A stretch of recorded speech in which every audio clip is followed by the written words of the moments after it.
Hello, Mr. Thomas. Hello. Welcome back to Foreign Friday. We made it 2 weeks in a row. So second start after a long layoff. Does that mean we're going to get better or worse than we were last week? Well, we have to get better because I pretty much stung up the place. Well, you know, that big race, I picked one horse. I think the top picked one. And then the rest of them, I don't know where they went. But hey, when the top one wins out of 24, I'll settle for that. Yeah, I wouldn't complain about that at all. Yeah, tell us a little bit about what's going on this week. Was this like International Jockey Day in England or something? Yeah, at Ascot, the Shergar Cups racing. They invite riders from all over the world to come in and have limit the fields to 10 because there are only 10 jockeys, and they have that competition accordingly. Mm-hmm. Yeah, I saw Katie Davis being the U.S. rep. Is it like, can one country have more than one rep, or is there 10 different? There are 10 different, and then it depends on the area you're in the world, and that's how they team them up. I see. All right. Well, in any case, as it stands right now, well, before we move on, as always at the beginning, there's some free picks over at Guaranteed Tip Sheet for today, tomorrow, every day. Today's picks belong to Penn National. That would be in the evening here in the States, probably sleeping over in England while those races are going on. You're missing a lot. And then tomorrow, of course, we'll have free picks. There's a lot of stakes racing tomorrow. Nothing really too big except for all the races that they stole from Arlington and moved to Colonial. It's a sad thing, but unfortunately true. You can catch all that at Guaranteed Tip Sheet. There is a link in the description here on YouTube. And, of course, sometime after the show's over right here, we shall post all of our picks along with our commentary at horseracingtoday.net. Go catch that along with the race replay where we will timestamp every race in the description on YouTube. And if you haven't done so already, please head to our social sites and subscribe. And then tell YouTube, what the hell are they doing? They're penalizing us, and they haven't told us why. And I've asked over and over and over again. And they are the most lack of transparent people I've ever tried to deal with in my life. They tell me, don't see what your eyes see. Which is an interesting way to make an argument, right, Tom? You know, it's a little bizarre. It is a bit bizarre, right? You see a chart, you're here, and then one day you go there, and you're like, well, something happened right here. And they're like, no, that looks like everything before it. And you're like, wait a minute, am I crazy or are you crazy? You start to question your own sanity after a while. And the answer is yes. Yeah, well, you might question your sanity if you've watched the show too long anyway. Maybe that's really what happened. All right, so let's go off to Ascot. That's why we're here, not to bitch about YouTube, although we can probably do that for a while. The track right now is good to firm, Thomas, and I would suspect that it'll probably just be straight up firm tomorrow because I like that weather forecast. Mostly sunny, nice and warm, 78 degrees. That sounds like a perfect summer day to go watch some races in Ascot to me. Yeah, they got a heat wave coming, so that's just going to make that track even. I mean, they'll definitely water it, but yeah, it's going to be pretty firm. So yeah, expect some swift races. The first of which is the Shergar Cup Dash, 5 furlongs. And as we like to do over here, we take a look at the track to see how they'll be running in that race. And 5 furlongs, just a straight sprint. Looks like they flat and then uphill, and then they go downhill and level out at the finish line. Thomas, and only 10 horses. They're not going to split like the Red Sea here, are they? Just going to all kind of dash?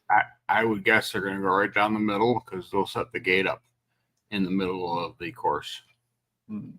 Any particular running style you favor? Just get to the front and hope you stay there on a fast, firm track? Yeah, I mean, speed should hold, but we'll see. Yes, indeed, we'll see. Well, let's see what you think is going to happen in the opener today. This is one of the rare days. I mean, Tom and I are doing the whole card today. There's only 6 races, so it's going to be the entire Ascot card. And who's going to start it off in the winner's enclosure?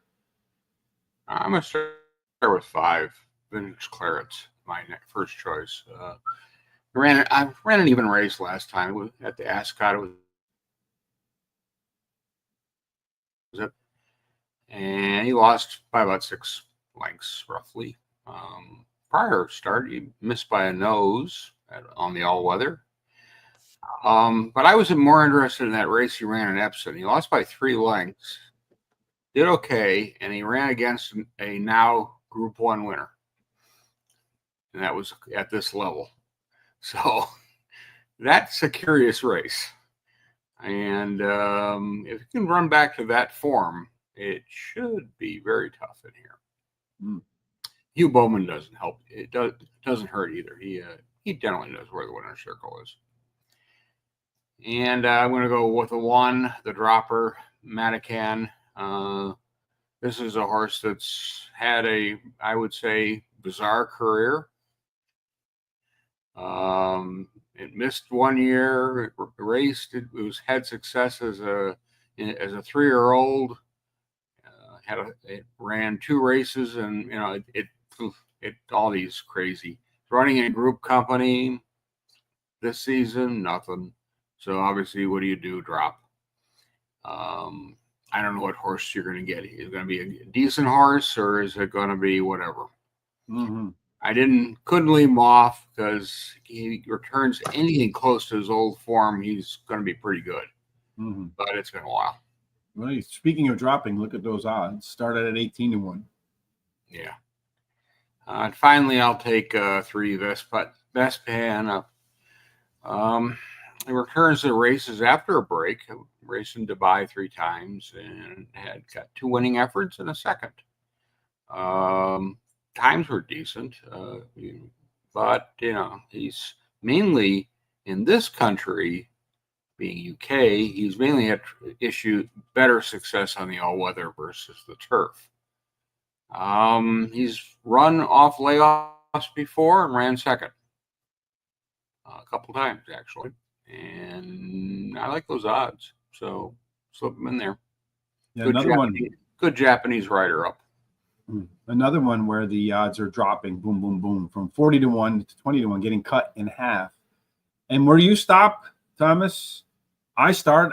Maybe it is a crazy long shot. I don't know, off more than a year. But most, as you pointed out, of his 5 furlong turf times probably actually win here. So if he's ready, look out. If he's not, look behind you. Venture Capital, next for me, that is the 9 horse. That one is 7-1. Look at that one, started out at 40-1, Tom. What the hell's going on here? This one's run fairly well at Ascot. And if he reruns his last race, I feel like that horse could win. Another one we agree on is Vintage Clarets. Gets a tip, so we tripled those tips just now. That's another one of these horses that if it can just rerun its last race, something you noted, he probably finishes on top. And then finally for me, Regal Envoy. That one's odds staying pretty firm. His last race was a lot better than the finish because the final time would fit versus a lot of these. And I'm kind of curious with so many horses coming off of long breaks in this race, what the predictor is going to predict, Thomas. It predicts that horse right there in the box. Why is that horse in a box? Anyway, it says Venture Capital is probably going to be your winner with Toca Madera. And then 1 horse in a box. It's got a special aura around it. Maybe it's because we agreed on that one, Tom. I don't know. Maybe it's that means trouble. Yeah, a new version of AI. It listens to what you say and then highlights that in the predictor. Race number 2 of this 6-race card is the Shergar Cup Stayers. And they'll be staying on the track for a little while because it's a 2-mile effort. And for 2 miles, Tom, they're going to start here and they're going to make their way around 1 turn, 2 turns, 3 turns, and come home. I'd imagine that long race, there'll be a blob coming out of the gates and then they'll kind of jog their way around the track. But are there any spots post position wise that you think could be advantageous? The inside tends to be a little more better to be placing, but it really depends on who's going to be the pace setter in here. And that's where I'm going to start. I'm going to start with the horse I think will be the place setter, and I think it's going to win. That's Almut Hit, number 8.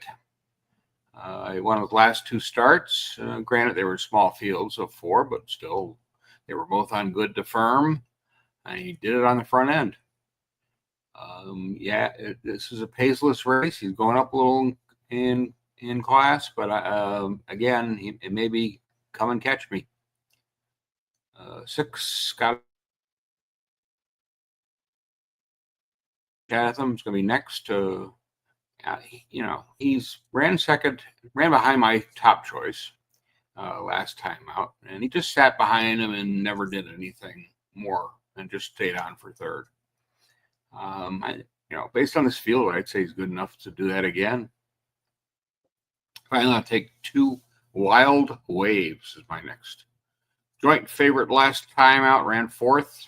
Some of the same horses run against. Had a really good run at Royal Ascot, but didn't win that one either.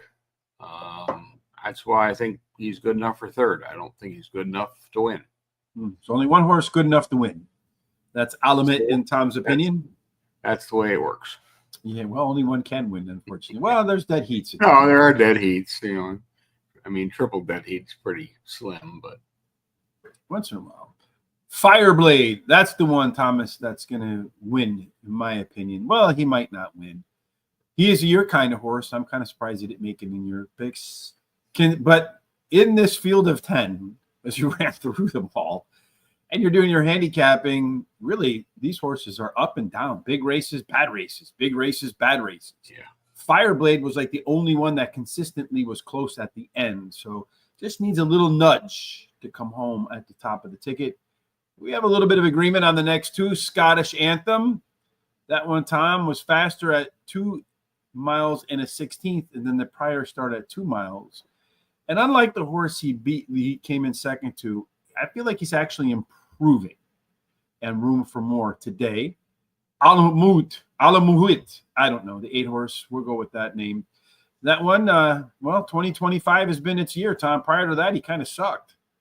And there's no reason to believe that any of the new form in 2025 is going to change after his last couple of races. So we got to have him in there. And then finally, Maglok. I don't know. I can pronounce Robbie Dolan, though. Tends to bunch his best. That's the name of the horse. Yeah, I know. I can make the jockey, though. But this one tends to bunch up its best work. Like it runs bad, runs a good one, then runs maybe 2, maybe 3 good ones in a row. Came to life in his last start. So I expect to get 1, that would be today, and maybe 2 his next outing before he goes back to sucking again. Let's see what the good predictor believes will happen in a race where really it's long. A lot could go on. So Fireblade. Oh, look out, Thomas. Woohoo. Me and the predictor, we're on the same page. And then after that, it kind of goes in a little bit different. Although Alamut's there and Scottish Anthem in the mix as well. But it does look like Spirit Mixer is going to give Fireblade all he can handle to take home the top prize for the predictor. Third race is next up for you and me. This one, Thomas, is the Shergar Cup Challenge, 1 mile and 4 furlongs, or as we call that here in the United States, 1.5 miles. And 1 mile and 4 furlongs, they'll start here. This is a 2-turn race, Tom. They're going to start downhill, and I would think you're going to get off to a pretty good start running downhill. So would you suspect that being a little bit more forward with that downhill start, giving you a little bit less work, should be the way to win? Well, Ryan Moore's not riding.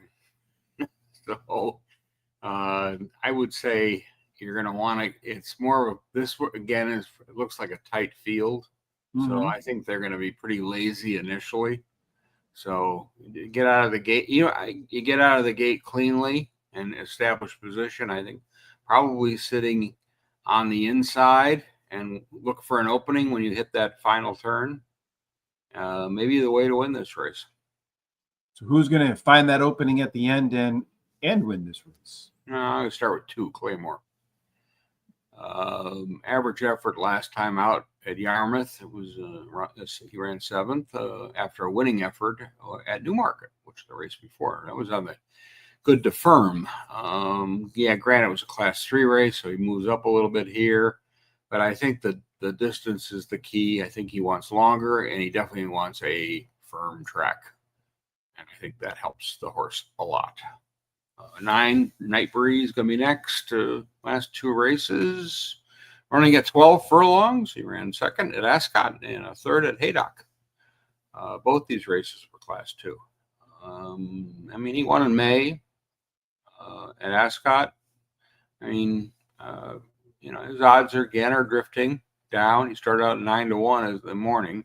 So early, of course, morning being about 3 days ago. Mm-hmm. So I can't leave him off my ticket, and that's why I have him on there. And finally, I'm going to take number 10, Houston, as my final choice. Had a bit of a trouble running third last time at Ascot. It was in a Class 3 race. He moves up a little bit here. When he's run at this level, he's average efforts, but it's one of those fields just needs a trip. Mm-hmm. And the concern I have, of course, is that is he going to reverse or is he going to go on and really run well? I'm going to go with the run well and hope he doesn't reverse. Mm-hmm. Well, we just reversed our top 2 picks, so we got some similar thoughts there. I went with Night Breeze as my top choice. Another one of those horses that's getting better, tends to bunch up his solid efforts. Did run a strong in 2 Ascot races, and I think this is his preferred distance. 5 times out, 3 wins, and a second. Claymore, next on my list as well, Thomas. That 2 horse. His best runs of late have been when the track is good to firm. We're going to definitely get that on Saturday. And I expect those 2 really to kind of duke it out for the W. I think he'll challenge. The 4 horse, Dramatic Star, could also get into that mix. I think that one actually might be the best horse in the field, but he's coming off pretty long layoff. But the last time he came off a similar amount of time on the sidelines, he won. So if he's ready again after a long extended rest, could make it 2 wins in a row following extended breaks. And then the final one for me is Great Bedouin. That one ran faster last out, one of my favorite handicapping angles. But that was not all weather. Going to switch to turf. The last time he made that switch, he actually won. But there was like a 6-month break in between. But this horse is finishing in the money is all I'm looking for. But at 16-1, I will gladly accept a win at those odds. As would you, Thomas. Predictor. Any 16-1 winners here? Predictor. Well, there's a clear-cut winner there, and it's Houston. I don't have that one in my pick. So, like Thomas, the predictor is expecting Houston to improve handsomely off of its last start. That's my third choice. Mm-hmm. Claymore up in there. La Pulga, the flea. That one's going to be in there as well. But my other pick is not. 4th race, Thomas. In 6, right? We're doing a lot today. We're kind of on overtime today. So if you feel like we've done well, in the description on YouTube, there is a link to a tip jar. If you feel like we've worked overtime and put some good picks together for you, come Saturday when the card's over, head on over there. Take care of Tom and I so we can go get a cup of coffee and celebrate whatever goodness comes out of our selections for this Foreign Friday. This is 6 furlongs, Thomas. They're going to back up from that 5 furlong race we talked about. They're going to sprint, as you said, probably straight down the middle. I'd imagine get to the front. You got a pretty good chance to stay there from start to finish. Who do you think at the finish line will be the one to take home the top prize? I'm going to start with 3, Flash Harry. Moves up a bit in class. He's had 2 seconds at Bath and a win on the all-weather at Wolverhampton. Definitely had a race, but, it's back to, is he still learning? And I'm going to go with that. He's been the money in all his races. He's going up, and he's going to get a little bit of a price, but we'll see. I mean, I think it'll come down from that 12-1 current number they're throwing out there. Last time he missed by a head. It's maybe the right spot for. And I said, these are all good purses for all these races have the same amount of money they're running for. So. Most of this is much more than most of these horses have ever run for. Mm-hmm. So keep that in mind. 7 Dynastis is going to be next. First start in the UK was at Goodwood, and it was not good. It was Badwood. But comes in from France, had some winning efforts there. Did he need a race? I think he's scratched. Oh, he's out.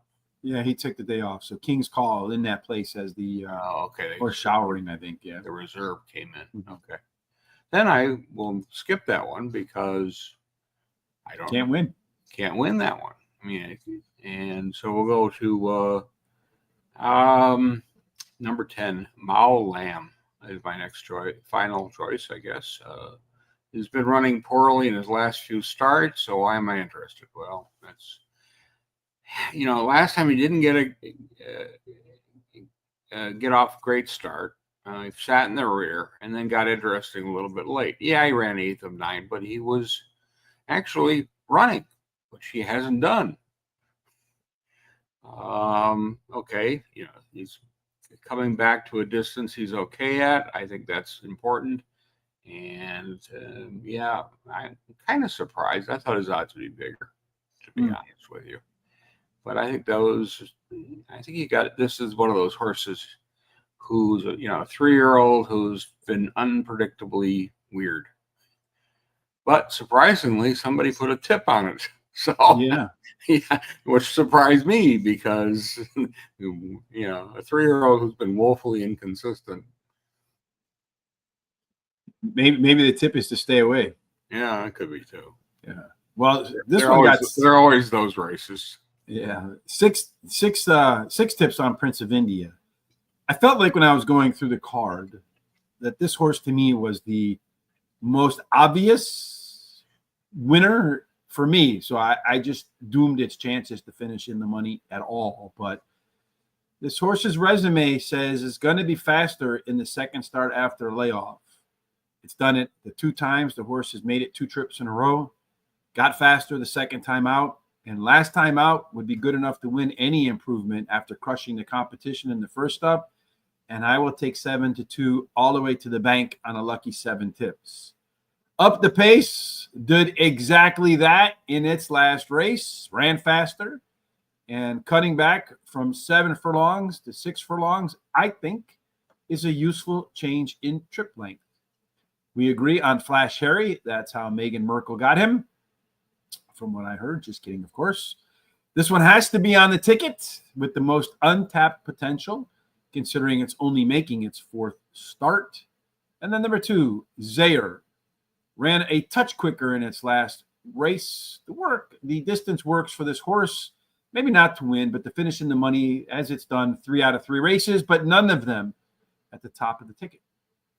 And the predictor says the top of the ticket will belong to another clear cut. It seems like this horse down here in this second to the bottom spot always wins, Tom. You notice that? Yeah, it seems to be that for this one. Yes. Prince of India at 7-2, and everybody else kind of nosing it out for the place and show money. Usually this next race would be our last race, the 5th race of the day, but it's the second to last race today. It is race number 5 at Ascot. This one is, again, a 1.5 miles. So they're going to start here. They're going to come around the track again. As Tom noted in the first 1.5 mile race, they'll probably be lazy when they first get started. Try to get themselves into position to shotgun and swing around that turn, grab some momentum, find their way to the finish line, and then make a turn into the winner's circle. And when they're taking photos, Tom, which horse will be showing its teeth? I'm going to start with number 2, Top Team. He's won 3 in a row. He's won at Chester, and he's won at Thirst. He is a confirmed front runner and has been liking that firm going. And I think that it was an easy win last time out. I don't see any reason why he can't take them all the way around again and get the win. I'm going to go with Tenability, I should say. Number 3 is my next choice. He's also won some races, won 2 in a row. His last effort was in a handicap at Ascot. Moving up a bit in class. I would be surprised if he isn't the favorite, and definitely the one to beat. Mm-hmm. Finally, I'm going to take 4 Canvas, my final choice. And he's run 3 times in July. He's won 1. He's got a second, and he didn't like the heavy going particularly, even though he has won the heavy going. Other tracks, not at Goodwood. He didn't like it. But he did still run 5th, and he did only lose by a length, a little over a length. So did he get the best of trips? Nah, I don't think so. That race was at 1 mile. So I think he wants more ground. And I think he'll benefit from this ground gain and a little bit of a tactical, sit behind that leader and see what it can do at the end. Well, I don't know how often this has happened, Thomas. So there's 8 horses in this field. We agree on the top 3. So just take the other 5 and box them. And we agree on them in order too, which is even scarier. I don't think that's ever happened before. If it has, I don't recall it. Oh, top team. It was on one of those 30-horse fields at Ascot. Yeah, right. We agreed on them. and they probably finished 28, 29, and 30. Yeah. But top team has the best win on the resume, Thomas. 3 or 4 of its turf races were in the winner's circle, including 3 of them in a row. But I have some serious concerns about regression. It has to come at some point, right? A horse finds new form after not being so good. A 3-year-old who start finally figuring it out. I don't know. That's kind of the angle I'm looking at that. And if it's going to sit on front, I mean, I watched the last win and it was pretty easy. Yeah, the thing is when they find their form, that's why you got to put it on your ticket, because you don't know when that drop off is going to come. And if you don't put it on your ticket and the drop doesn't come, you look like a fool. Tenability, the last race at Ascot, is probably going to make him the favorite of this race. But I'm afraid this one stands to go backwards a little bit too. It's coming, just don't know when. Number 4, Canvas, right in a row, 1, 2, and 3 for Thomas and I. Any of its last 3 races on good footing, and he could beat those top 2 horses, particularly if there's any regression. And then I felt like, Tom, when I was going through reading the comments about where these horses are positioned in the race, a lot of the comments were like soon in touch with leaders, made all prominent. I felt like there's a lot of speed in this race. I know you mentioned the horse that you think will be to the front comfortably, but I think he'll have a lot of company. And if that's the case, Team Player looks to me like he's the top closer and might, if the fractions are too fast, be able to pick them all off and find his way to the finish line by a nose at the end. Yeah, and he gets in light too, because look at the weight numbers from top team down to Team Player. So yeah, good chance that he can come at the end. Maybe that'll give that half a length, which might need at the end, especially if they go too fast. Yeah, the only concern I had with him is I thought maybe he wanted a little more moisture in the ground. It does look like this horse wins every time, Tom. There it is again, the winner. Tenability, then Team Player, top team, Madawi, Canvas, Hackney Diamonds, the Rolling Stones horse. All right, 1 race to go before we're done with this week, Thomas. And I know before I ask that I probably already know the answer to this question, but any sense of what Foreign Friday holds for next Friday? And the question is? Well, that's the question. You've been dropping off pretty frequently on this, freezing and dropping. All right, well, the question is where are we going? Yes, so you already know the answer. The Curra or Newberry or maybe down under. So plenty of we're getting to that. We're getting up into those spring festivals, and we'll definitely be looking at the spring festivals as it gets closer to September. And of course, remember the first Tuesday, I should say, in November is the Melbourne Cup. So there are going to be some horses prepping for that 2 mile adventure of 24 horses. And a lot of people probably prepping for this before the race too. Huh? And then, the week after, probably York, because the Ebor Festival will be going on. And then, that track that we do so well at opens up. And that's Kentucky Downs. Oh, that'll be fun. So we definitely have to do our Kentucky Downs version of Foreign Friday.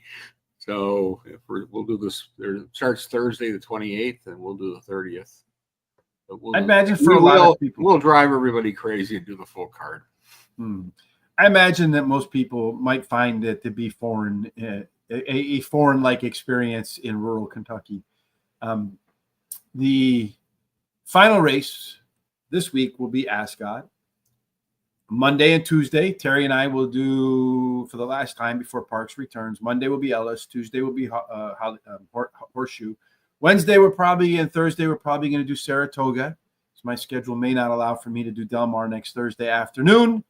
Make sure you don't miss any of that, because if you're not watching, you're not winning.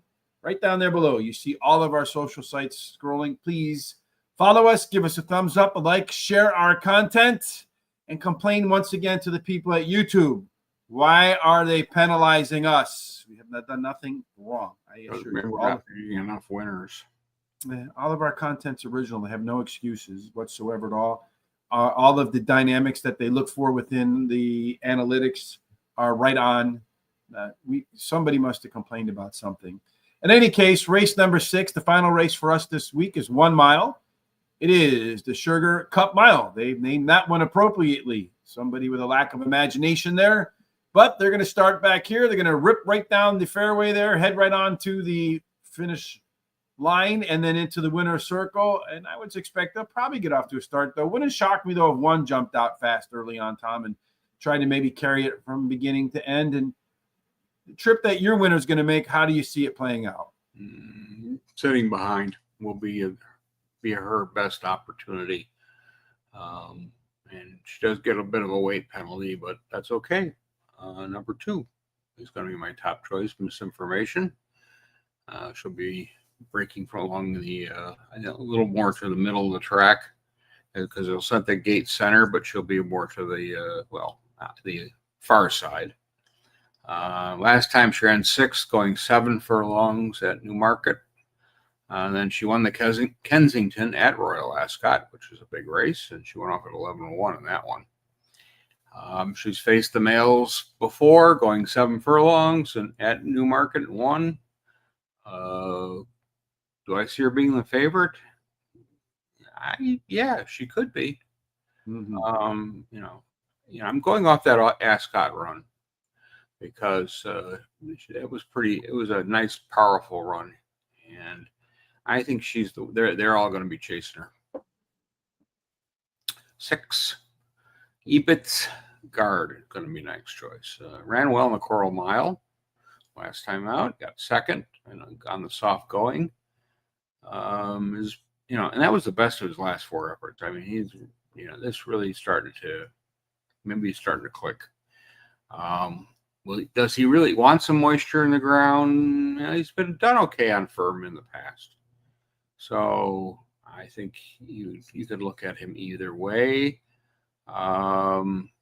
Last time I think he just moved a little late. A little earlier movement forward will give him some similar results than last time. And finally, I'm going to take number 5, Urban Lion, as my final choice. He ran okay at Ascot. He was a length behind. He finished 5th, but the thing is, he didn't have any room to get out. And of course, he was in one of those small fields at Royal Ascot. So this time around, 10 horses, he just needs room. He's ran good races before that, and he ran a good effort against my top choice at Newbury. So this is not a 30-horse field, so I think that helps. Maybe a little less traffic issues than last time out. Yeah, he probably can have his own place on the track with only 10 horses. And with that in mind, I do have Urban Lion at the top of my list, Thomas. This one is making the first start after a little bit of a rest. In the last 3 times the horse came off the sidelines, guess where he finished up? In the winner's circle. 30th. Yeah, out of 15. The only time the horse made a first up start and didn't win was its debut, so that's excusable. Then Misinformation. I think this one's going to take a lot of money, Thomas, because at Ascot, not Royal Ascot, 3 times out, 2 dubs. And the only time this horse ran at a mile, it did win, and it happened to be at Ascot. But I think it's highly vulnerable. EBT's Guard, as Tom and I are on the same 3 horses again at the top of our tickets, just in a slightly different order. I think you have to have this one in there so far because it's been the best miler, at least so far, of this bunch. In the money, 9 out of 12. And then finally, Treasure Time. It's the last selection for this week, Tom. The only other time this horse made 3 consecutive starts in a row, it won the third up, which is what you're going to see today, a third up effort.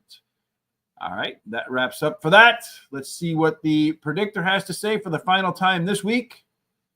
Tom and I have a lot of agreement. Hey, guess what? This horse didn't win this time. Urban Lion, though, took home the top prize, and we both think that one has a pretty good chance. EBT's Guard, Misinformation. They're all in our picks along with Treasure Time and what looks like a very competitive outing according to the predictor. Once again, in just a little bit, I will, probably sometime later on today, before tomorrow morning, I will post all of our thoughts as well as a race replay. I'll timestamp all of the races within the description on YouTube. You'll also find the link to the tip jar there. Kindly use that if you score anything nice tomorrow on our behalf over in England. Again, free picks tonight, guaranteed tip sheet. Also a link in the description. Use that for Penn National picks on Friday and whatever we select for Saturday. And while you're at the Horse Racing Today site, hit that HRT gear button. Get yourself a hat, a T-shirt. HRT Football, as the American version of football, started last night in earnest with the Philadelphia Eagles and the Cincinnati Bengals. Thomas. Cincinnati Bungles, as a friend of mine calls them. Yeah, well, they got a good offense. They just need to find somebody who can actually stop somebody on defense. Apparently, their GM that's a bit of a challenge for them. Yes, in Cincinnati. I would have a joke there, but it's probably a little insensitive about recent happenings in Cincinnati. So let's just go to your final thoughts, Thomas, before we get up and out of here for this Foreign Friday. Oh, so it's nice to have a card with a full field of 10 and not 30 at Ascot. I don't know if that's good or bad because we have a lot of agreement today, Tom. So we're either going to have a great Foreign Friday or we're going to have an awful one. Highly doubtful that we'll have something in between. Well, no matter what you're doing for the rest of this weekend, again, don't forget to join us on our social sites so you can catch our Monday through Thursday where we go through all of the races here in the States for Horseshoe Indianapolis, for Ellis and Saratoga next week, along with our smart sheets. No matter what you're doing, we certainly hope you have God's grace, God's favor, and all of it, Thomas, ends up in the winner's enclosure. Indeed. Have a fantastic weekend, and we'll see you next week.